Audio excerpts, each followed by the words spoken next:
봉독현리 말씀 가지고요, 당신의 삶에 예수님의 이야기가 있습니까? 라는 제목으로 여러분과 좀 말씀을 나누려고 합니다. 성경에 등장하는 인물들에게는 하나의 공통점이 있는데, 그들 모두에게는 하나님 때문에 생긴 그들의 인생의 스토리가 있다라고 하는 겁니다.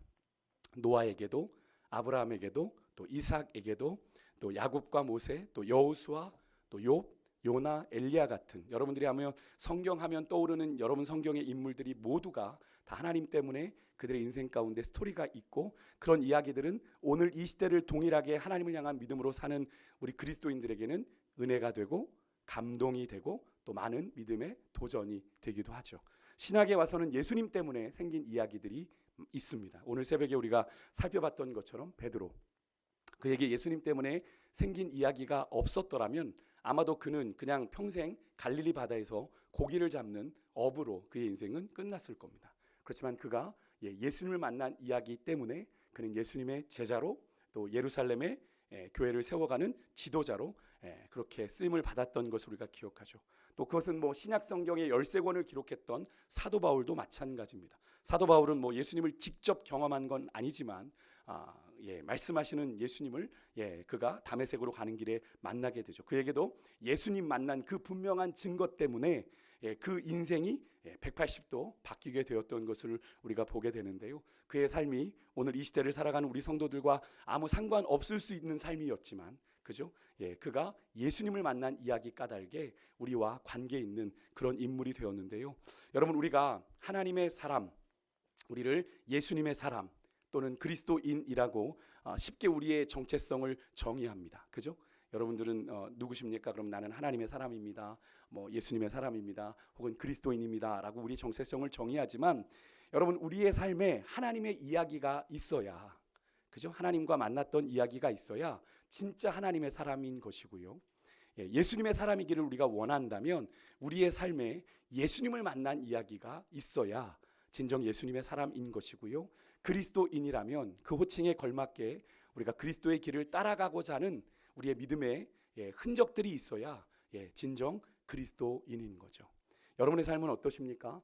정말 여러분이 고백하시는 것처럼 하나님의 사람답게 살아가고 계시나요? 예수님의 사람다움이 여러분에게 있으십니까? 그리스도인, 제가 그 주일에도 설명을 드렸지만 절대로 그리스도인, 우리 스스로가 그리스도인이라고 말한 것 아닙니다. 그죠? 그들의 삶을 보고 그들 주변에 있었던 불신자들이 그들을 그리스도인이라고 불렀는데, 여러분, 우리는 그렇게 그리스도인, 크리스찬이라는 부름에 어울리는 인생을 살고 계십니까? 사순절을 통해 우리가 그리스도인다움을 회복하기를 원하고 있는데요. 그런 여러분의 인생에 정말 하나님 때문에 생긴 일이 있으십니까? 우리 예수님 때문에 생긴 일이 얼마나 있으세요? 우리가 진정으로 나는 하나님의 사람이요, 예수님의 사람이라고 자부한다면 우리 인생에요, 하나님 때문에, 우리 예수님 때문에 제 인생에 이러한 일이 있었다라고 당당하게 이야기할 수 있는 하나님의 스토리가 있어야 됩니다. 그래서 아까 우리가 찬송가 288장 부를 때 예수로 나의 구주 삼고의 후렴이 어떻게 되죠? 이것이 나의 간증이요. 이것을 영어로 풀면 This is my story라고 그래요. 이것이 나의 이야기입니다. 누구와 만난 이야기? 주님과 만난 이야기. 내가 하나님의 사람으로서 이것이 나의 이야기입니다. 예수로 나의 구주 삼은 것이 나의 이야기입니다. 여러분, 그렇게 이야기할 수 있어야 되는 거예요. 저는 말씀을 전하는 목사로서 제일 부러운 목사님들이 본인의 이야기로, 본인의 경험으로 그 말씀의 이야기들을 예화로 이야기하시는 분들이 전 제일 부럽습니다. 사실 설교학에서 저희가 이제 설교학을 배우거든요. 신학교를 가면 설교에 대한 정의도 배우고 설교의 이론과 실제도 배우지만, 설교학에서 말씀의 예화로 가장 좋은 것을 뭐로 말하냐면, 이제 예화를 찾는 게 목사들에게는 상당히 어려운 일이거든요. 가장 좋은 게 뭐냐면 목회자 자신의 경험을 이야기하는 게 가장 좋은 예화다라고 얘기를 합니다. 왜냐하면 목회자 자신의 삶에서 하나님의 말씀에 대한, 그런데 이것은 그걸 전제로 하죠. 목회자의 삶에서 예화가 나오려면, 하나님의 말씀에 대한 예화가 나오려면 목회자가 그의 삶에서 하나님을 어떻게 해요? 많이, 그죠? 아주 세밀하게 경험하는 삶을 살았을 때 가능한 거잖아요. 그죠? 그렇게 힘썼다는 것을 전제로 하기 때문에 가장 확실한 예화거리가 되는 거죠. 물론 그것이 자칫 잘못하면 뭐 혹자들이 염려하는 것처럼 목회자 자신의 자기 자랑 혹은 자기 과시가로 끝날 수 있는 그런 위험도 있습니다만, 나와 전혀 상관없는 제3자의 누군가의 이야기보다는 성도들과 직접 관계하고 있는 목회자의 삶의 이야기가 성도들에게는 더 말씀에 대한 도전을 줄 수 있고 영향을 줄 수 있기 때문에 설교학에서는 그렇게 권하고 있는 건데요. 그런 설교학적 관점에서 볼 때 제 설교를 볼 때 저는 아직 많이 부족하다는 생각을 해보게 됩니다. 그래서 늘 여러분들에게 죄송해요. 더 쉬운 설교, 더 들리는 설교, 더 좋은 설교를 여러분들께 드려야 되는데 사실 제 스스로도 제가 제 설교에 만족이 별로 없습니다. 그래서 참 죄송스러워요. 더 잘하고 싶은데 제가 만족이 안 되고 그런 설교들을 우리 성도님들께 드리는 것 같아서, 우리 성도님께 더 양질의 설교, 좋은 설교, 또 들리는 설교, 은혜로운 설교를 하고 싶은데 여러분들에게 그러지 못하는 것 같아서 늘 죄송한 마음이 제게는 늘 있습니다. 그래서 오늘 말씀을 준비하면서 제가 살아온 2024년 벌써 3월이 마무리되어져 가고 있잖아요. 그죠? 3개월의 시간들을 한번 돌아봤습니다. 돌아보니 하나님께서 주신 은혜가 참 큰데, 정말 큰데, 제가 하나님 앞에 해드린 것보다 정말 큰 은혜를 받고 3개월의 시간들을 보내왔는데, 여전히 고집스러운 나를 온전히 주님 앞에 내려놓지 못하고 그렇게 주장하며 살아온 나의 3개월의 시간을 하나님이 떠올리게 하셨어요. 아직도 내 안에 내가 너무나 많은 거죠. 내 고집이 남아있고, 내 자아가 꿈틀꿈틀대고, 내 자존심이 꿈틀꿈틀대고, 내 체면을 생각하는 일들이 내 안에 있는 그런 것들을 보게 하셨어요. 겉으로는 목사인 척, 하나님의 사람인 척, 또 예수님의 사람인 척 살았지만 정작 제 3개월의 시간을 돌아보니까 저의 삶의 모든 이야기가 나 자신으로 인한, 그냥 나 때문에 일어난 일들이었다라는 것을 부정하지 않을 수 없었습니다. 여러분은 어떠세요? 만약 여러분이 걸어온 인생의 지금까지 이야기가 하나님 때문이 아니라 나 자신으로 인해 일어난 일들 뿐이라면, 여러분 스스로는 나는 하나님의 사람이야, 나는 예수님의 사람이야, 주님의 사람이야 자부할지 몰라도 죄송하지만 여러분은 하나님의 사람이 아니고 예수님의 사람도 아닙니다. 수십 년 우리가 교회를 다니면서도 여전히 고집스러운 자아의 문제를 해결하지 못하고 나의 욕심에 사로잡혀 여전히 살아가고 있다면 우리는 예수님의 사람인 듯 하지만 예수님과 어쩌면 전혀 상관없는 인생일지도 모릅니다. 그래서 예수님께서 마태복음 7장에서 우리에게 그런 말씀을 하신 거죠. 나더러 주여 주여 하는 자마다 천국에 들어갈 것이 아니라 라고 말씀을 하신 거죠. 그때 예수님께 제자들 사람들이 물었습니다. 예수님, 내가 당신의 이름으로 선지자 노릇도 하고 귀신도 쫓아내고 많은 권능도 행하지 않았습니까? 항변했지만 예수님께서는 그들에게 아주 단호하게 대답하세요. 나는 너희를 도무지 모른다. 불법을 행하는 자들아 내게서 떠나가라. 여러분들이 좀 기분 나쁘실 수 있어요. 제가 이렇게 여러분들의 삶을 단정지어서 죄송합니다만 여러분들의 스스로를 한번 돌아보셨으면 좋겠어요. 나는 하나님의 사람이요, 예수님의 사람이요, 그리스도인이라고 고백하는데 내 삶에 주님과 관계된 일들이 얼마나 일어나고 있는지. 그들이 표면적으로 오늘 이야기 속에서도 그렇죠. 예수님의 일을 한 것처럼 보입니다. 왜? 예수님의 이름으로 그 일을 했으니까. 근데 그들은 예수님의 일을 한 것이 아니고요, 그냥 그들은 주의 이름을 빙자해서 자기 만족과 유익을 위해 그렇게 했던 겁니다. 예수님께서 그래서 그렇게 그들에게 말씀하신 거예요. 너무 좀 비약이지 않습니까? 라고 얘기하실 수 있겠습니다만 그 사실을 오늘 우리가 요즘 묵상하고 있는 마가복음에 누구를 통해서 우리가 확인하게 됩니까? 제자들의 모습을 통해서 우리가 확인할 수 있잖아요. 단적으로 오늘 새벽에 보자고요. 오늘 새벽에 우리가 살펴봤던 베드로, 다 주를 버릴지라도 나는 죽을지언정 주를 버리지 않겠다라고 호언장담을 했고, 여러분 마가복음 14장 31절에 보면 그런 베드로의 호언장담에 보십시오. 모든 제자도 이와 같이 말하니라. 베드로가 부각이 되어 있지만 모든 제자들도 그렇게 얘기했어요. 예수님께 내가 죽을지언정 주님 버리지 않겠습니다 라고 성경은 기록해요. 하지만 그랬던 그들이 예수님께서 공회에서 신문을 받으실 때, 체포당하여 끌려가실 때 누구 하나 그 자리에 함께 했습니까? 아니죠. 그나마 멀찍이 따라갔던 베드로도 그 현장에서 여종의 보잘것없는 여종의 거듭된 추구에 궁색하게 변명하잖아요. 난 당신이 뭔 얘기하는지 모르겠어요. 난 저 사람 누군지 몰라요. 결국은 예수님을 뭐라고 부르냐면 이 사람이라고 불러요. 예수님과 3년간 동고동락하며 주는 그리스도시요 살아계신 하나님의 아들이라는 걸 아는 사람이 그 예수님을 향해 뭐라고 불렀냐면 이 사람이라고 부르며 저주하고 맹세했잖아요. 맹세하며 저주했잖아요. 즉 입으로는요 그들이 주님의 이름을 말하고 주님 앞에 충성과 헌신을 다짐했지만, 그죠? 그들의 마음은 주님에게서 어땠던 겁니까? 멀었던 거예요. 그래서 저는 오늘 이 밤에 우리가 우리 스스로에게 좀 이렇게 질문하며 우리 인생을 좀 돌아보았으면 좋겠습니다. 이 고난 주간의 시간들을 통해 우리가 원초적인 복음의 앞에 서 있는 거잖아요. 십자가라고 하는 것. 십자가는 우리가 십자가를 대할 때 나도 주님과 함께 죽습니다를 고백해야 되는데, 우리가 이 고난 주간마저도 우리가 주님 앞에 온전히 죽지 못한다면 참 우리의 신앙생활이 녹록치 않겠죠. 그죠? 우리가 십자가 앞에서 그나마도 내가 주님 내가 죽습니다, 주님과 함께 내가 십자가에 죽습니다를 고백할 수 있어야 되는 시간이 어쩌면 이 사순절의 시간이거든요. 이 고난 주간이거든요. 여러분, 나의 인생이 주님의 십자가 은혜로 값없이 주님께 산 것이 되었습니다. 맞습니까? 그로 인해 이제는 내가 사는 것이 아니라 내 안에 누가 사세요? 그리스도께서 사시는 하나님의 거룩한 소유, 하나님의 것이 된 인생이라면, 그래서 우리의 삶의 모든 것이 주님의 섭리와 계획 속에 있음을 믿는다면, 믿으십니까? 정말 그걸 믿으세요?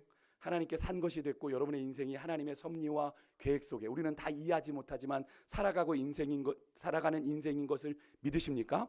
그렇다면 우리 인생을 놓고 이런 질문을 던져야 되는 거예요. 내가 누구 때문에 이 일을 하고 있는가? 예수님 때문인가? 아니면 그냥 나 먹고 살자고 하는 일인가? 그죠? 왜요? 내 인생은 더 이상 내 것이 아니라 누구의 것이라고 고백했습니까? 주님의 것이라고 고백했으니까 그 질문이, 내가 내 일상을 살아내도 내 일상이 무엇을 위한 것이 되어야 돼요? 주의 영광을 위한 것이 되어야 되잖아요. 주를 위한 것이 되어야 되는 게 맞는 거 아닙니까? 목사님 요즘 그렇게 믿는 사람 누가 있어요? 라고 얘기하실지 모르겠습니다. 그렇지만 그게 맞지 않습니까? 아무도 안 가는 길이라고 진리가 아닙니까? 아무리 안 가도 진리는 진리입니다, 여러분. 그런데 아무도 안 가니까 요즘 누가 그렇게 믿어요 목사님, 그렇게 고리타분하게 라고 믿는다고 진리가 아니냐고요. 진리는 진리예요. 맞아요. 창시자님 얘기한 것처럼 진리는 진리예요. 아무도 가는 이가 없어도 진리는 진리예요. 그래서 성경은 분명히 얘기하죠. 찾는 이가 적을 거라고. 저는 늘 마음에 담는 것이, 예수님께서 그러죠. 내가 올 때에, 다시 올 때에 믿음을 보겠느냐. 정말 그런 생각 들지 않으세요? 얼마나 예수님 오실 때 아멘 주 예수여 어서 오시옵소서 주님을 맞이할 수 있을까? 정말 생명 걸고 믿음을 고백할 자가 몇이나 될까? 그런 생각 한번 해보지 않으셨습니까? 여러분, 내가 누구 때문에 이 일을 하고 있는가? 여러분의 삶의 일들, 또 내 인생에 어떤 일들이나 사건이 일어날 때 그 일들이 예수님 때문에 나에게 생기는 건가? 아니면 나의 욕심, 나의 고집, 나의 야망 때문에 이런 일들이 내 인생에 생기는 건가? 라는 질문을 늘 던져야 되는 거죠. 내가 왜 지금 이런 상황 가운데 놓이게 됐나? 무엇 때문인가? 그래서 사도 바울은 골로새서 3장 23절에 이런 말을 한 거예요. 같이 화면을 보고 좀 읽어볼까요? 같이 했습니다. 시작. 무슨 일을 하든지 마음을 다하여 주께 하듯 하고 사람에게 하듯 하지 말라라는 말씀으로 구원받은 성도들의 삶의 기준이 어디에 있어야 되는지를 분명히 이야기하고 있죠. 그 기준에 맞춰서 우리의 삶에 질문을 던져야 되는 거예요. 내가 하는 모든 것들이 주를 위한 것인가? 주를 위해 살아가려다가 만난 일인가? 지금 내가 처한 이 환경과 상황이 주님 때문에 생긴 건가? 그렇다면 주님, 내가 여기서 무엇을 깨달아야 됩니까? 질문해야 되는 거잖아요. 어떤 분하고 얼마 전에 좀 만나면서 그런 얘기, 참 계획적인 분이었거든요. 근데 그분이 그런 얘기를 하더라고요. 그분의 계획이 자꾸 이렇게 실패를 거듭하면서, 목사님, 제가 이제는 더 이상 계획을 하지 않기로 했습니다. 그리고 하루하루 살아가기로 했습니다. 그런 고백을 하더라고요. 그래서 제가 그랬어요. 맞아요. 우리 인생은 하루살이에요. 여러분, 아니라고 하실 수 있습니까? 여러분에게 내일이 당장 보장된다고 늘 죄송해요. 늘 이런 말씀을 드려서. 근데 맞는 이야기 아닙니까? 우리가 인정하고 싶지 않고 부정하고 싶은 거지, 내일은 우리의 시간이 아니에요. 내가 지금 숨을 쉬고 있는 것이 우리의 시간이지 않습니까? 그렇다면 우리는 하루살이 같이 살고 있는 건데 우리는 너무 멀리 보고 사는 것 같아요. 그죠? 주님이 그 어리석은 부자에게 이야기하지 않습니까? 그 창고를 다 넓게 지으면 내가 오늘 밤 네 목숨을 거두어 가면 네가 쌓아놓은 것이 네 것이 되겠느냐. 근데 그렇게 살아가고 있는 인생들이 많잖아요. 우리는 늘 준비하고 살아야 되는데 주님이 부르시면 미국에서 다리가 무너졌어요. 여러분 보셨죠? 예, 속보가 나서 제가 하필 그 메릴랜드에 제가 유학을 가자마자 한 2년 동안 살았거든요. 그래서 그 다리가 남의 일 같지가 않더라고요. 주영이 고향이 그쪽이어가지고 주영이가 거기서 태어났거든요. 정말 그 배가 그 어마어마한 배가 그 큰 다리를 바꿀 거라고 누가 상상이나 했겠습니까? 그 다리 위로 차들이 지나가고 있는데, 그죠? 그런 일들이 우리 인생에도 얼마든지 일어날 수 있는 거죠. 오늘 아침에도 저희가 이제 아침에 우리 나나 한나와 아침을 먹고 이제 등교 데려다 주고 이렇게 돌아오는 길에 정말 깜짝 놀랐던 게 제가 달리지 않았으니 망정이지 미아 사거리 쪽에서 한 여학생이 이렇게 저희는 이렇게 가고 있고 차가 이렇게 오는데 저쪽만 바라보고 횡단보도를 확 뛰어들어오는 거예요. 제가 너무 놀래가지고 브레이크를 확 밟았어요. 정말 마음은 당신 뭐 하는 거야? 라고 얘기하고 싶을 정도로 여기는 안 보고 자기 바로 앞에 있는 번호는 보지 않고 저쪽 도로만 보고 그냥 여기는 딱 고개를 돌리고 그냥 들어오는 거예요. 그러니까 제가 여기서 가다가 얼마나 제가 놀랬겠어요. 브레이크를 밟았는데 이런 일이 있을 수 있겠구나. 우리 인생에 이런 순식간에 벌어지는 일들이 일어날 수 있구나. 여러분 우리의 삶이 정말로 그렇다고 한다면 우리의 삶의 기준이 분명 달라야 되는 거 아니겠어요?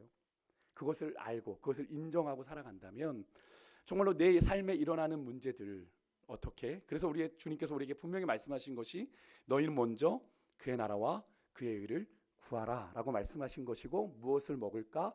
무엇을 마실까? 무엇을 입을까를 염려하지 말라고 하신 건데 사실 생존의 문제라 사실 우리는 여기서 자유하지 못하죠. 근데 우리가 그것을 넘어서는 것이 결국 우리의 믿음의 궁극적인 목표인 거죠. 주님께 내 생존의 문제마저도 내가 아무리 먹을 걸 예비해 놓고 아무리 준비해 놓은들 주님이 여기까지야 라고 부르시면 우리는 누리지 못하고 가야 되는 인생이잖아요. 그렇지 않습니까? 여러분 CTS 기독교 방송에 예전에 그런 프로가 있었습니다. 2014년도에 삶이 변하는 시간 25분. 혹시 뭐 예전에 보신 분 계세요? 저는 뭐 기독교 방송 그렇게 많이 보진 않아서. 근데 거기에 이분이 유명 이제 거기에 나왔던 유명 간증인들을 모아서 이제 책이 삶이 변하는 시간 25분이라는 책이 출간됐는데 거기에 한 분이 나와요. 안양 샘병원의 박상은 원장님의 이야기인데요. 혹시 여러분들 기독교 방송을 뭐 요 최근에도 이제 집에 틀어놓고 보신다면 작년 11월에 이분이 소천하셨습니다. 근데 베트남에 의료 선교를 가셨다가 거기서 이제 소천하고 돌아오질 못하셨어요. 그래서 그를 기억하는 그의 그런 교계 안에 많이 의료를 통해 선교하셨던 것을 기억하는 분들이 많이 안타까워했는데 이 박상은 원장님이 의대를 졸업하고 내과 전문의가 된 후에 부산 고신의대 전임 강사로 발령을 받고 이후에 이제 김해로 가서 복음병원에서 근무를 하게 되었을 때 이 원장님이 첫 번째로 입원시켰던 환자가 누구냐면 알코올성 간염을 앓고 있는 환자였습니다. 술을 너무 많이 마셔서 간 수치가 너무 높았던 겁니다.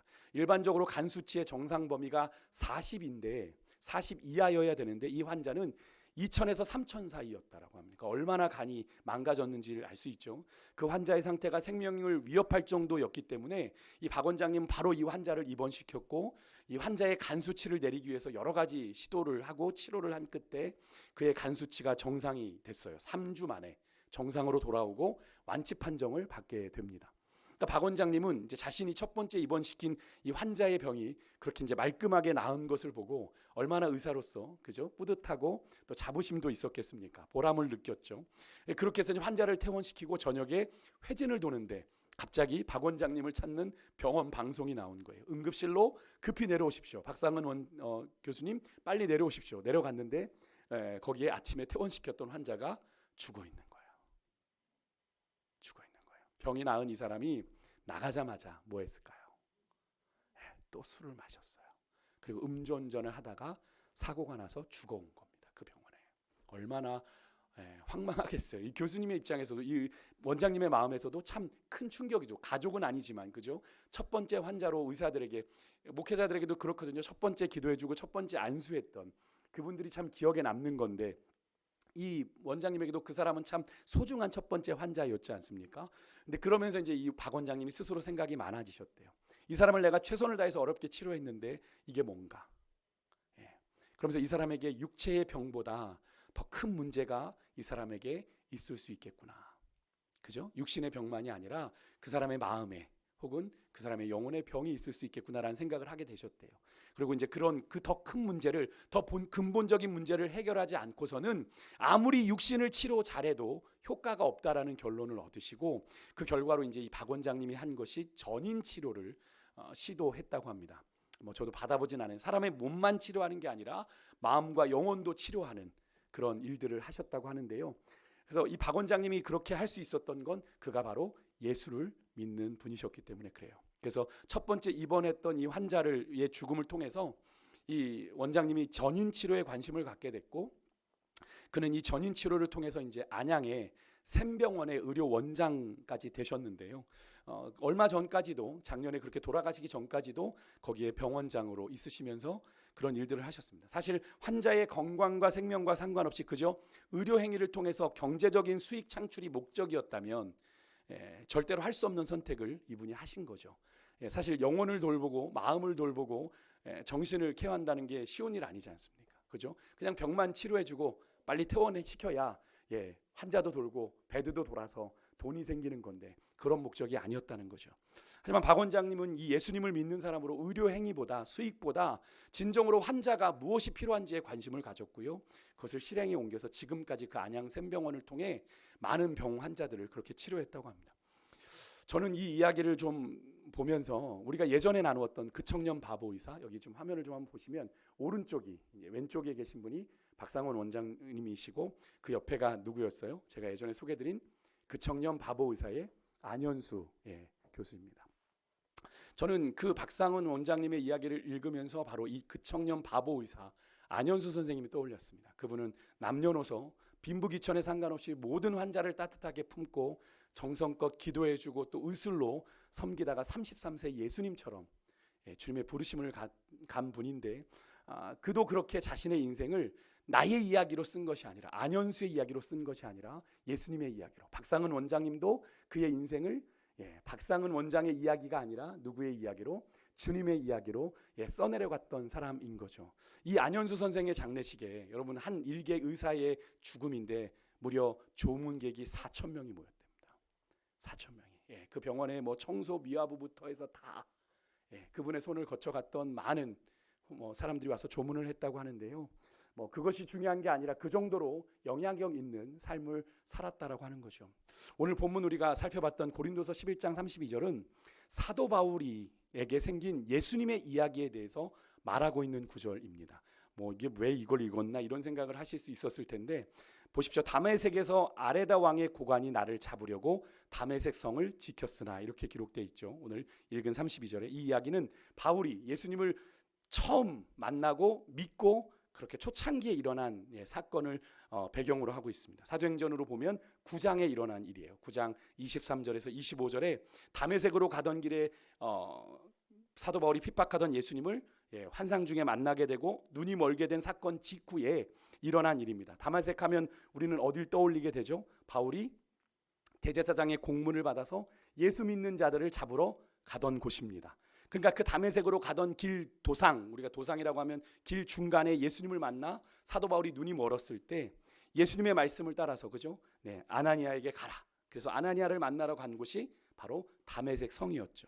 거기에서 아나니아의 안수 기도를 받고 눈을 뜨고 거기에 있는 제자들과 함께 지내던 그때에 일어난 사건이 바로 오늘 이 고린도후서 11장 32절 33절의 이야기인데요.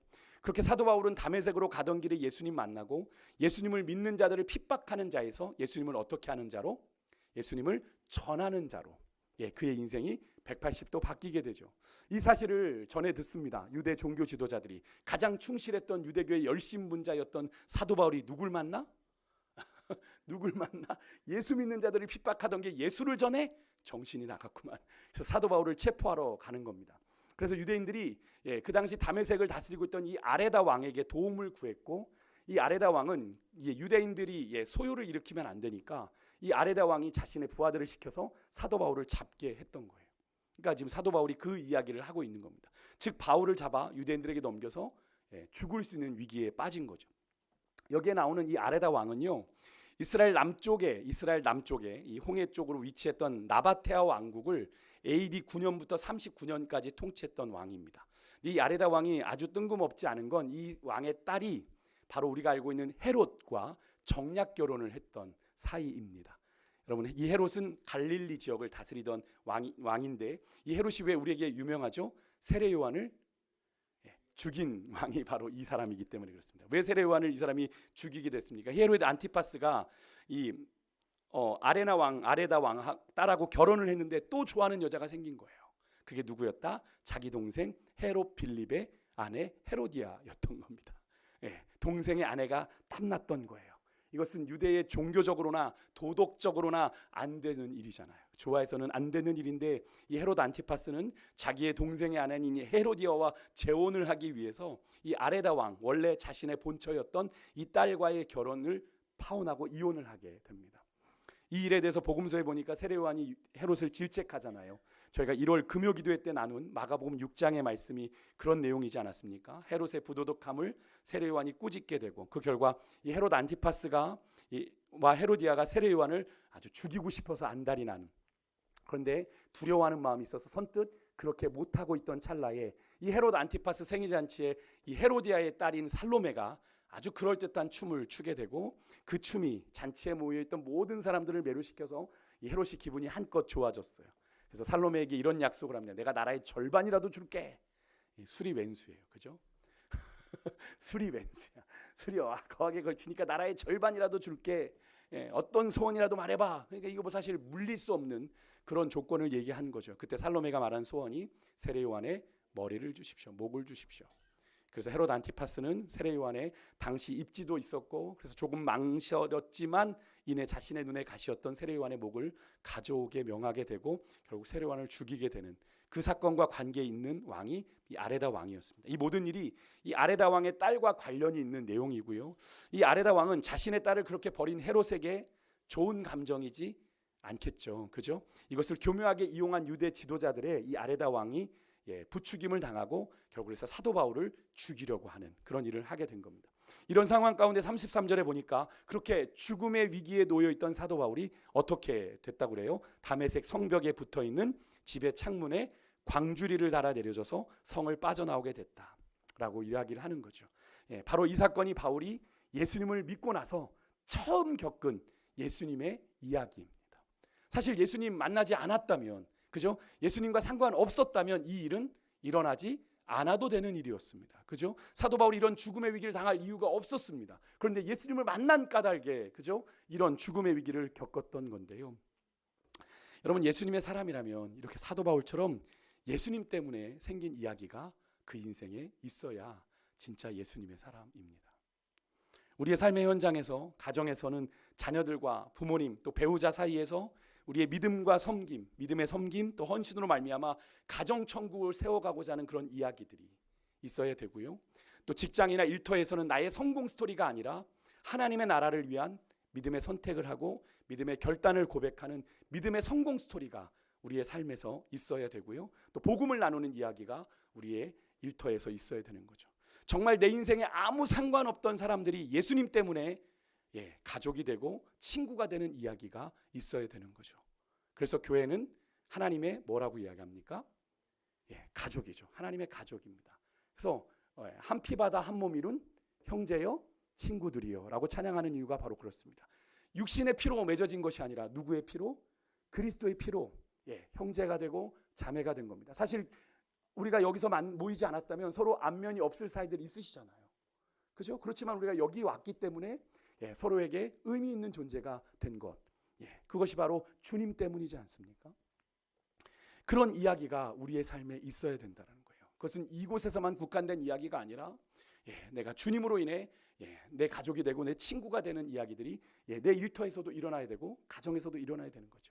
그래서 사도 바울에게는 예수님을 믿고 나서 이런 예수님의 이야기가 그의 인생에 있었습니다. 고린도후서 11장 23절에서 27절 우리 같이 좀 길지만 한번 읽어보겠는데 화면을 보고 함께 같이 읽어보겠습니다. 같이 읽습니다. 시작. 그들이 그리스도의 일꾼이냐 정신없는 말을 하거니와 나는 더욱 그러하도다. 내가 수고를 넘치도록 하고 옥에 갇히기도 더 많이 하고 매도 수없이 맞고 여러 번 죽을 뻔하였으니 유대인들에게 40에서 하나 감한매를 5번 맞았으며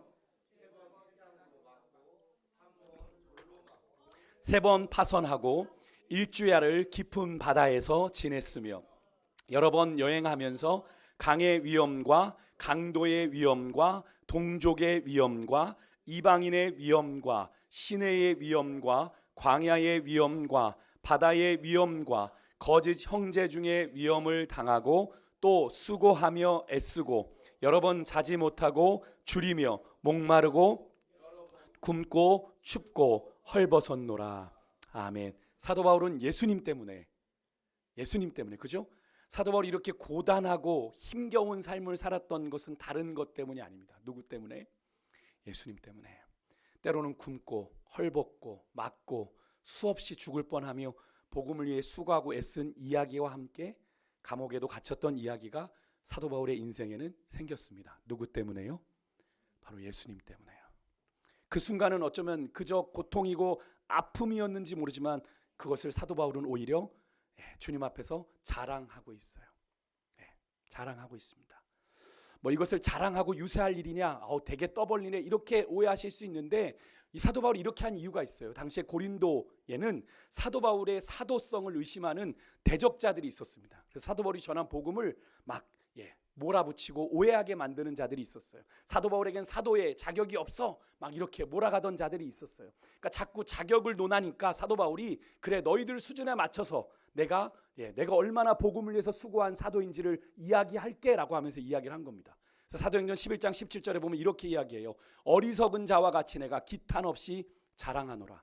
그리스도의 뜻을 따르는 것은 아니지만 내가 그들의 수준에 맞춰서 이야기해 준다. 내가 이렇게 했어 라고 얘기를 하는 거예요. 그래서 여러분 실제로 사도 바울이 옥중에서 성도들에게 편지하면서 빌립보서 4장 4절에 보면 이런 고백을 할 수 있는 거죠. 그의 인생에 이 말이 어울리지 않아요. 주 안에서 항상 기뻐하라. 내가 다시 말하노니 기뻐하라. 어떻게 이런 이야기를 할 수 있어요?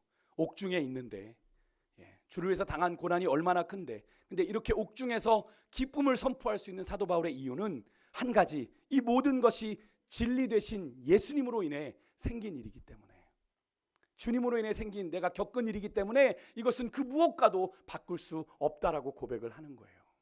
이 기쁨은 세상이 주는 기쁨이 아닌 거죠. 여러분 저는 예수님의 사람이라고 하나님의 사람이라고 자부하는 여러분과 저의 삶에도 이런 사도 바울과 같은 고백이 있어야 될 줄 믿습니다.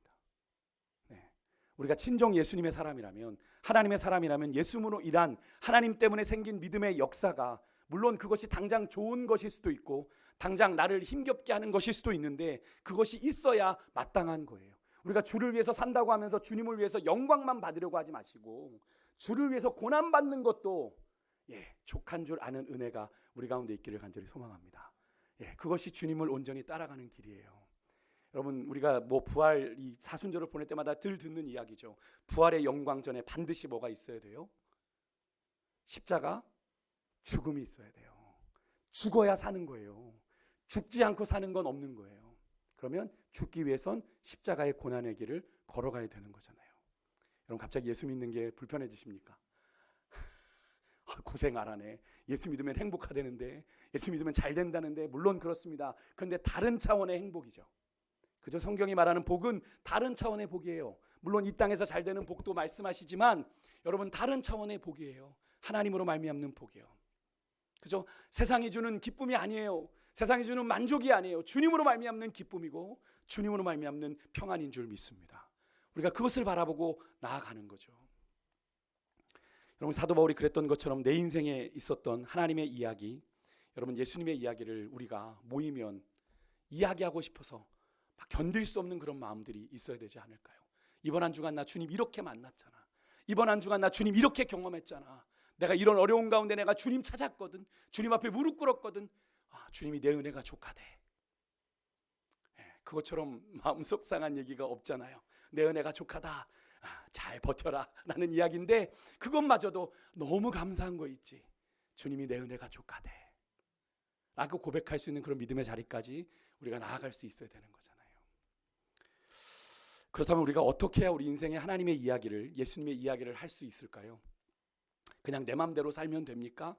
아니죠. 그렇게 살아서는 하나님의 역사를 경험할 수도 없고, 제대로 경험할 수도 없고, 설령 하나님의 역사가 나타났다고 해도 그것을 잘 깨닫지 못합니다. 우리가 말씀대로 살아가고자 할 때, 말씀을 우리가 묵상하고 말씀대로 하루를 살아가고자 몸부림칠 때, 그래서 믿음으로 도전할 때 하나님의 역사가, 예수님의 이야기가 우리의 삶에 펼쳐지게 되는 줄 믿습니다. 예수님의 이야기는 그냥 써지는 게 아니에요. 우리가 주님의 길을 따라갈 때 주님과 똑같은 인생의 경험을 하게 되는 거잖아요. 주님과 다른 길을 가면서, 주님 내게도 주님의 은혜를 주십시오. 다른 길을 가고 있는데 불가능한 이야기죠. 우리가 주님의 뒤를 따라갈 때 주님이 걸어가신 그 길 속에서 주님이 누리신 그 고난의 그 은혜들을 우리가 경험하게 되는 거예요. 여러분, 말씀에 순종할 때, 나를 쳐서 그 말씀에 복종시킬 때 하나님을 경험하게 되는 거. 그래서 사도 바울이 나를 쳐서 날마다 죽게 나를 복종시켰다 고백하는 거죠. 내가 날마다 죽노라 고백했던 거죠. 여러분, 신앙생활은 날마다 죽어야 사는 은혜가 온전한 신앙이에요. 매일같이 내가 날마다 죽어야 돼. 내가 죽는데 어떻게 살아요? 주님이 살게 하시는 거죠. 주님으로 말미암아 사는 거죠. 내가 힘을 다 빼면, 물에 빠졌을 때 힘 주면 구해요, 못 구해요? 못 구합니다. 물에 빠졌을 땐 구하러 온 사람에게 내 몸을 맡겨야 사는 거예요. 믿음의 원리가 그렇습니다. 내 인생을 주님께 맡겨야. 내 맘대로 살아보겠다고 자꾸 쭈삣쭈삣하고 버티면 주님이 좀 힘드세요. 주님이 뭐 때려가지고 데려가시면 되죠. 우리 주님 그런 분 아니시잖아요. 우리 주님은 인격적인 하나님이시라 우리의 뜻을 존중해 주시거든요. 우리와 발맞춰 가지고시거든요. 좀 더디 가면, 그래 더디 가서 내가 너 더디 발맞춰 줄게. 힘들어, 좀 천천히 가자. 이렇게 하시는 분이 주님이지, 야 빨리 따라와, 야 이것도 못해 라고 하시는 분이 아니란 말이거든요. 여러분, 정말로 주님이 우리의 있는 모습 그대로를 받으시고 오늘도 그 십자가의 길을 나와 함께 같이 가자라고 부르십니다. 우리가 월요일 날 말씀 나눴죠. 일어나 함께 가자. 보라 나를 파는 자가 왔다. 이렇게 말씀하셨던 그 주님의 말씀처럼 우리가 이번 고난 주간을 보내면서 다시 한번 내가 하나님의 사람다움, 예수님의 사람다움, 그리스도인다움을 우리가 다시 한번 회복하기 위해서 그렇게 내가 주님의 이야기로 가득한 주님의 사람 될 수 있는 은혜를 달라고 그렇게 소망하는 가운데 나아가는 여러분과 제 삶이 될 수 있기를 주의 이름으로 축복합니다. 우리 마지막으로 우리 찬송가장